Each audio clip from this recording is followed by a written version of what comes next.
October 1978. I'm in a bit of a hurry. This is my husband's grandmother's house, and she'd had a car crash just outside Chipping Norton, and she was 88, and it was obvious she wasn't going to be able to drive anymore. So we had to come in here in a hurry. We had to spend a fortune on the house, which hadn't been touched since 1930, and so we didn't have anything left over to spend on the garden to start with. So the garden all happened very gradually when we had a bit of spare cash and the time and energy to do it.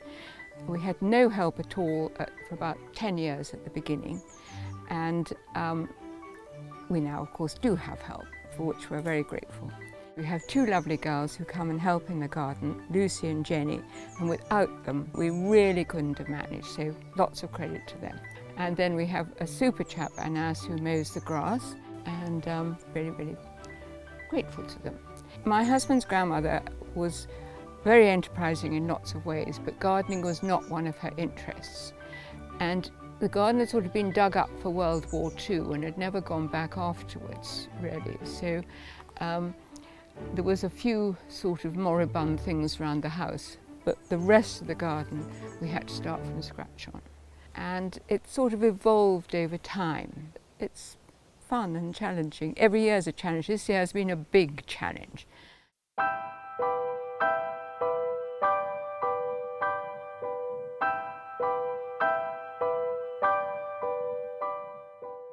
Most of the garden's very informal. I wanted one little formal bit, so this is it really.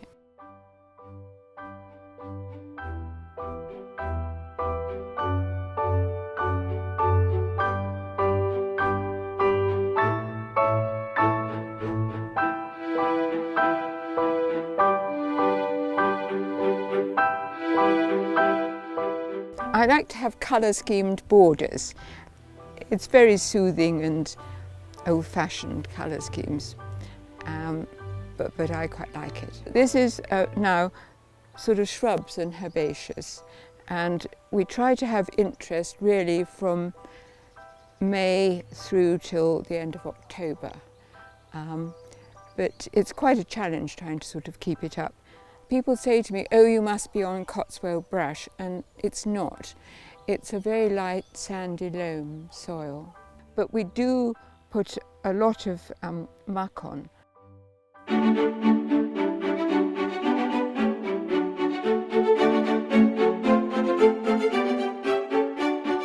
It's a metasequoia, and don't ask, the Latin bit that comes afterwards is very hard to pronounce, but it's a tree that was thought to have completely died out, but they found fossils of it in China. Probably been only available in the West for 100 years or so.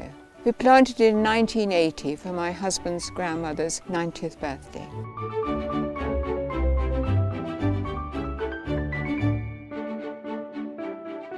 Pond behind us is spring fed.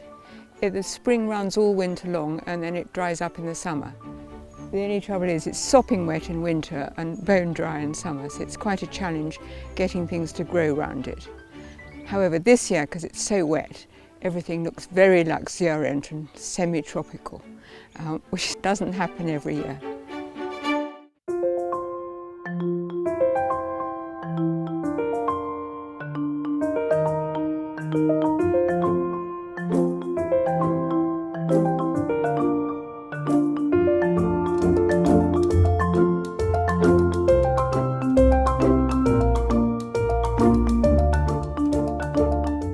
This is an alstroemeria. This was sold as white something or other, but it's definitely not really white.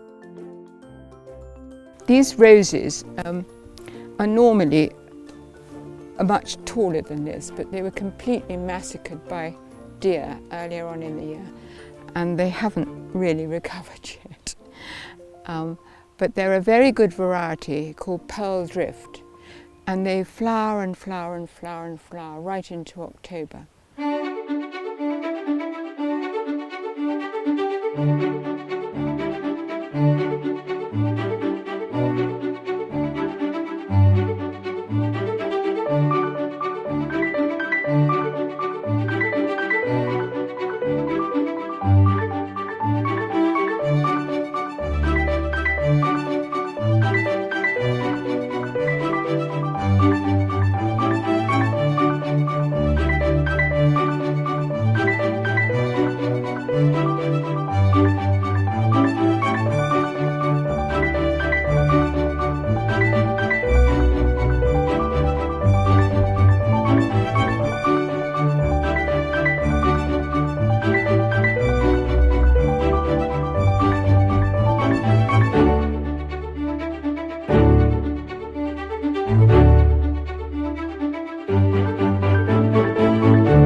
We love being in our garden, but especially this year when we've been stuck at home and we've been really appreciating the daily changes in what goes on around us.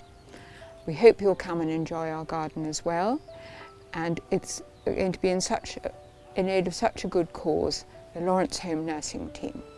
And I'd just like to say that Martin and I started at the same university years and years and years ago. When we first met, we were 18, so I feel a special connection with this charity.